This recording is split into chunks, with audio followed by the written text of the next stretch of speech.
Ano pa? Okay.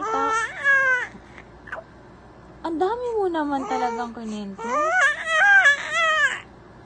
Natulog ka lang naman sa biyahe. Kwento mo sa jeep. Yung jeep.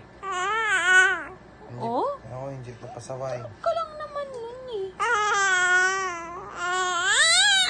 Hindi ka binigyan ng pizza? Oo, kasi bawal yun sa'yo.